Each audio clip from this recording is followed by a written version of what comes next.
Hey, what's up, rock stars? It's Rox with a little bit of talk about what's at the top of the blogs. So let's get to it.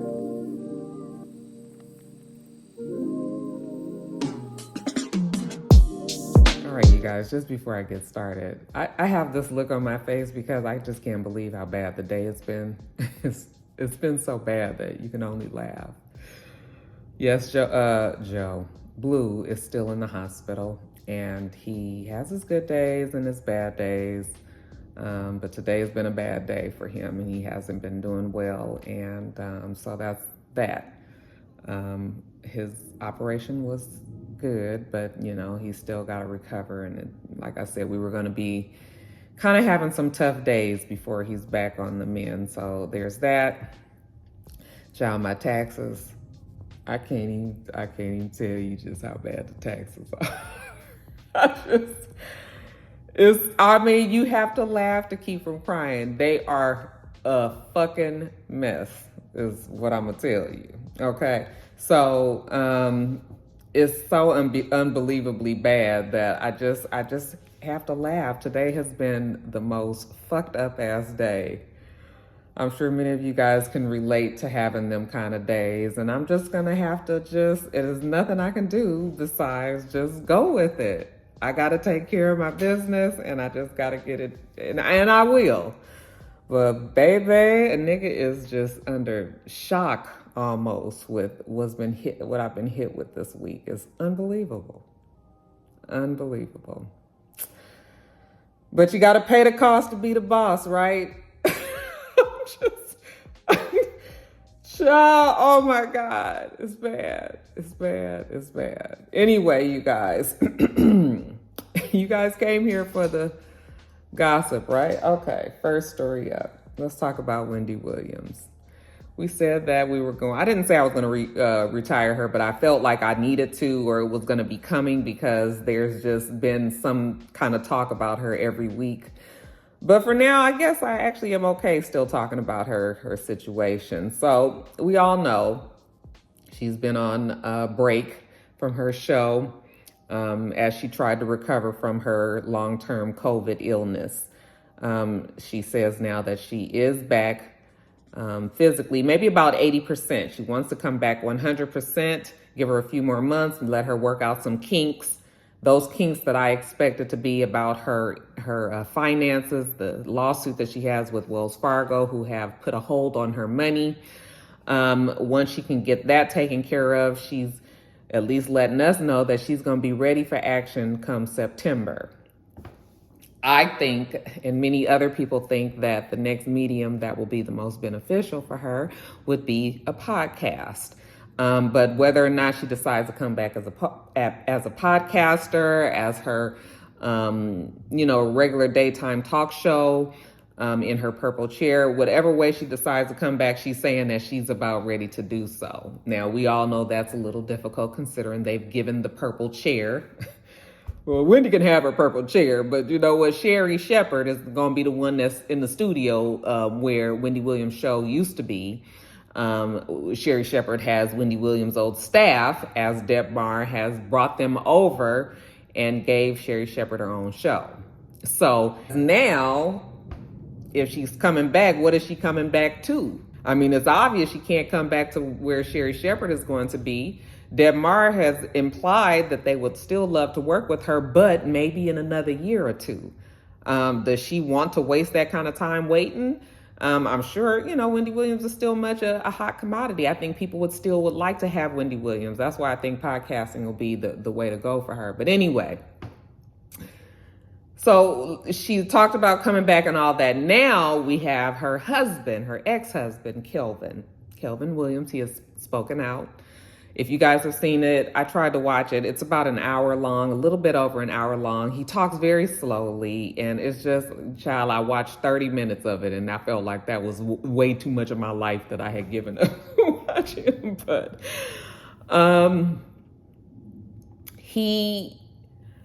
listen, I don't really know what he expects to get from this. I feel like Kelvin should realize that he's never going to get the sympathy of the masses because of the way that their divorce, his infidelity, his child outside of his marriage, how all that came about, nobody is really going to be sympathetic to what Kelvin has to say.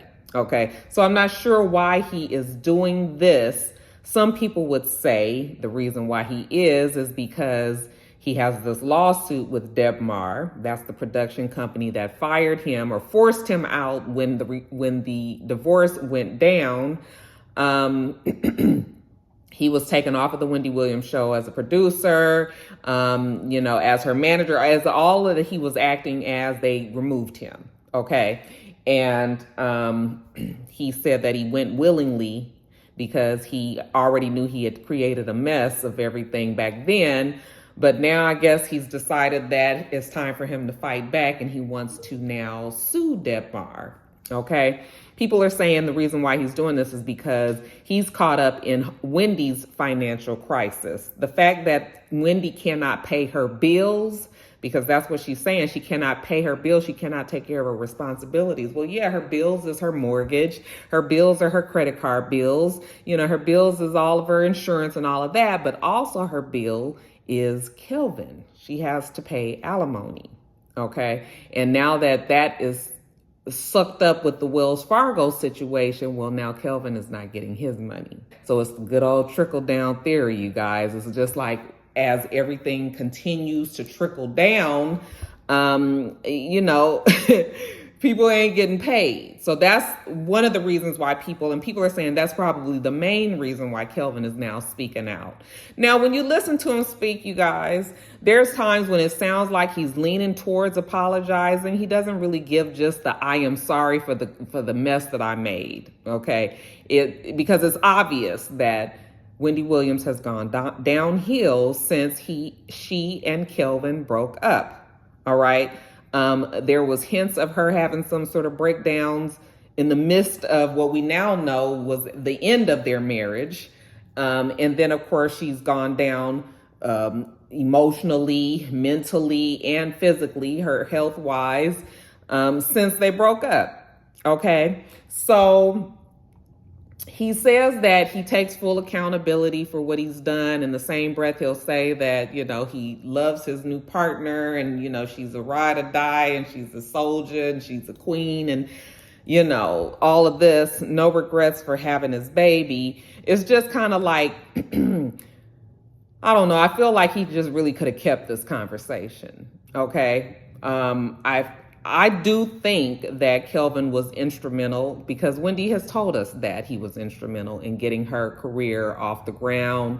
Really, them two as a team really did build the brand. And I'll give him that. Okay. Because Wendy has even told us that.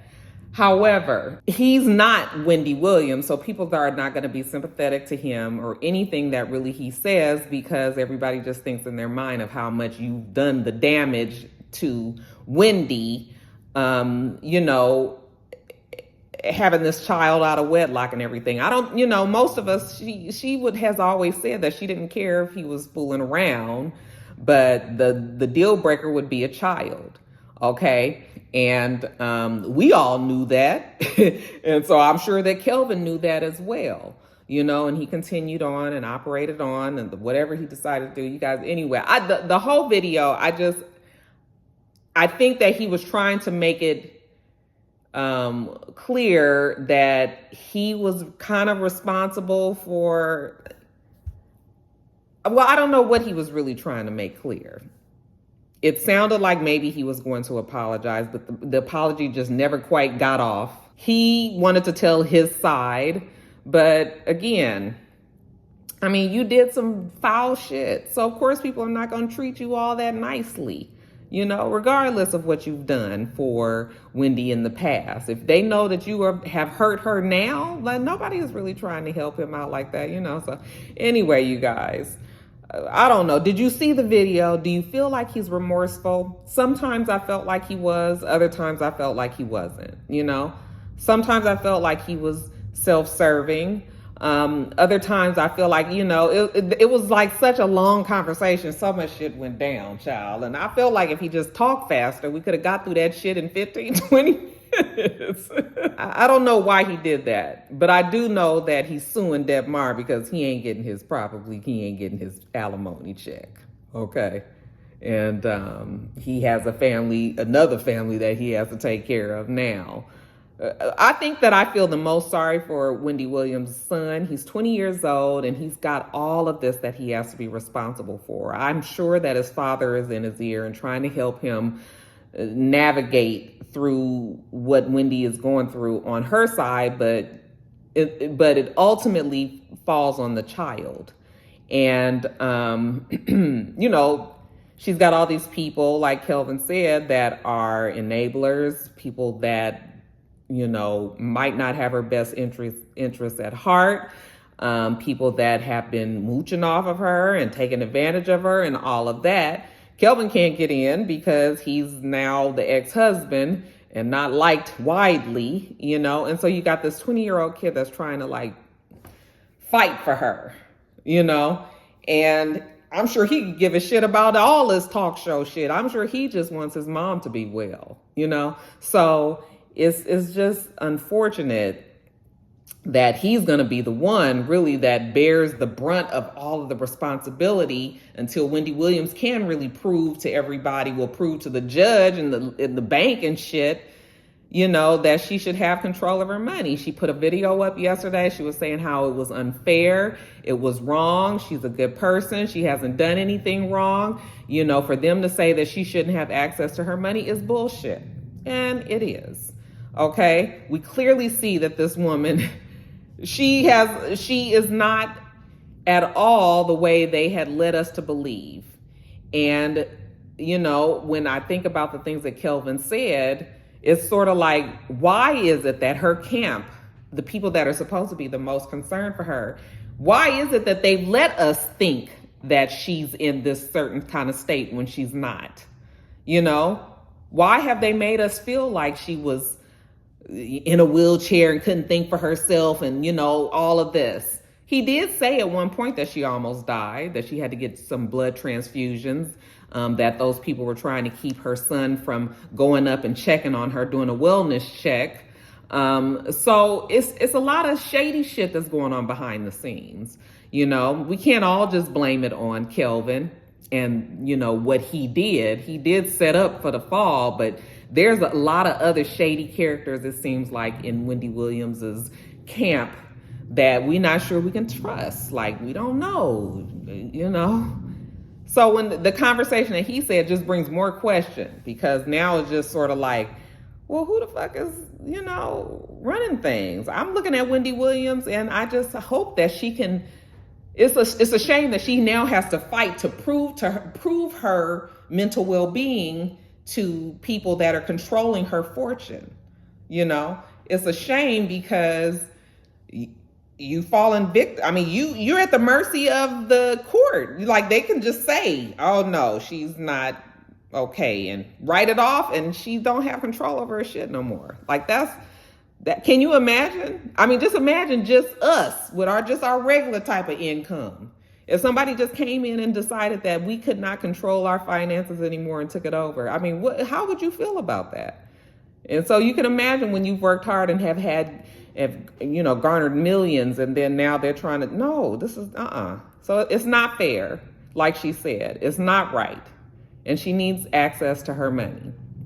And Wells Fargo needs to do something about this, because this woman should not have to be doing public service announcements and getting on Instagram to beg to have control of her money. So anyway, you guys, I'm gonna leave it alone. But you guys let me know what you think about the conversation that Kelvin had. Did you feel like he was apologizing? Did you feel like he felt regretful? Did you think that this was a self-serving type of conversation that he had? Was it a mixture of all of that? Y'all let me know.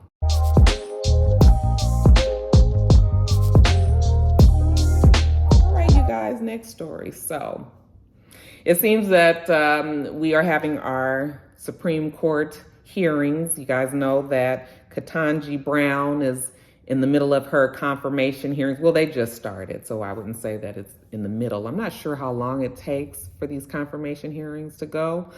I'm trying to think about when Brett Kavanaugh was under. Hey.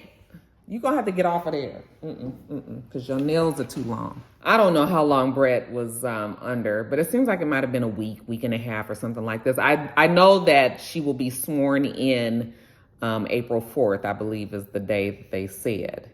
So we have the rest of this week and I guess part of next week that she could possibly still have to be sitting up there with them goddamn Republicans who are giving her fucking ill.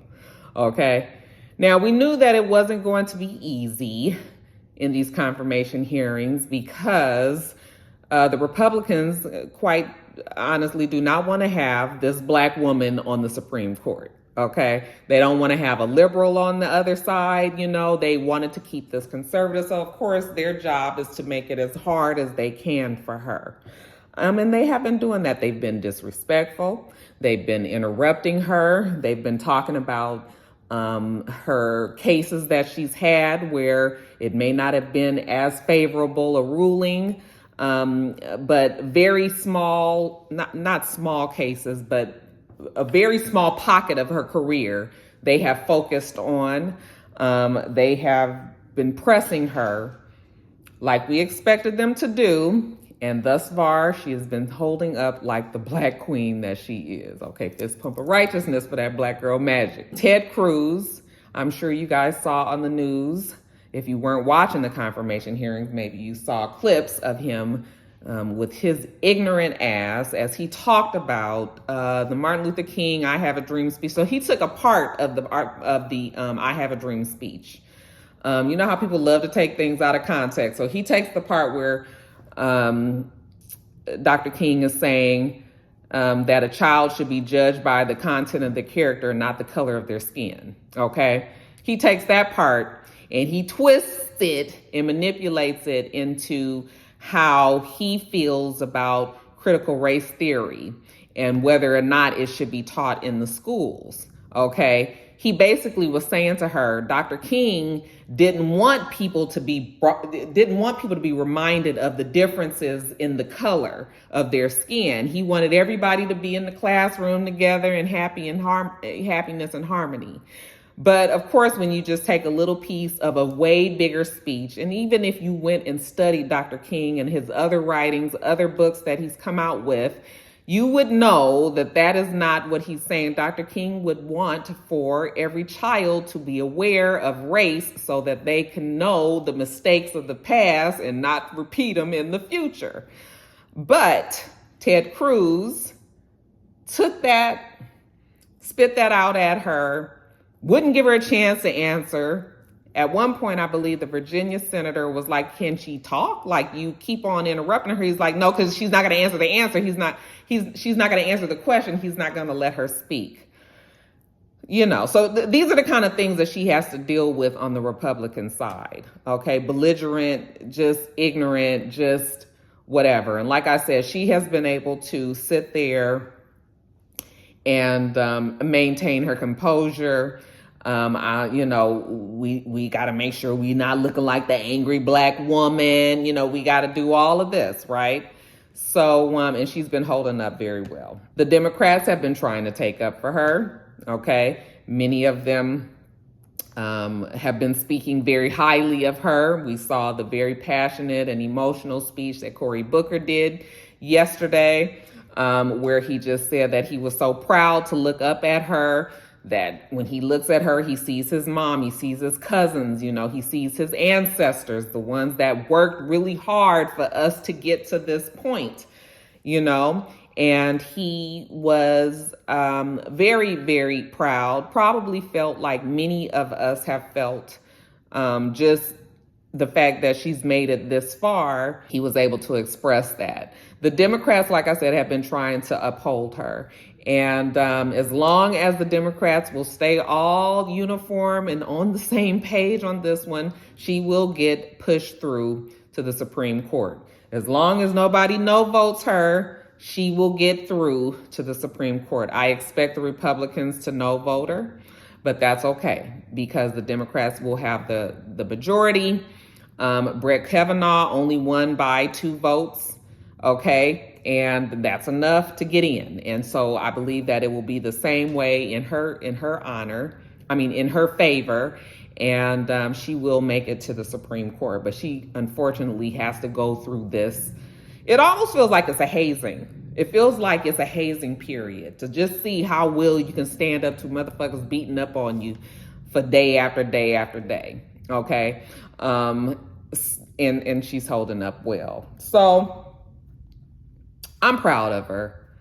I don't know much about her, but I just love the fact that I can look up at the Supreme Court and see this black woman up there. I mean, just call me whatever you want to say. All right. But that does do something for my heart to see that. So, because you can remove and you can say whatever you want to say about it, but you still seeing a black woman up there. That's it, you guys. Child, I done talked a long time on that. But have you been watching the confirmation hearings? Hold your head up, Justice Brown. You just got a few more days and then you win, sis.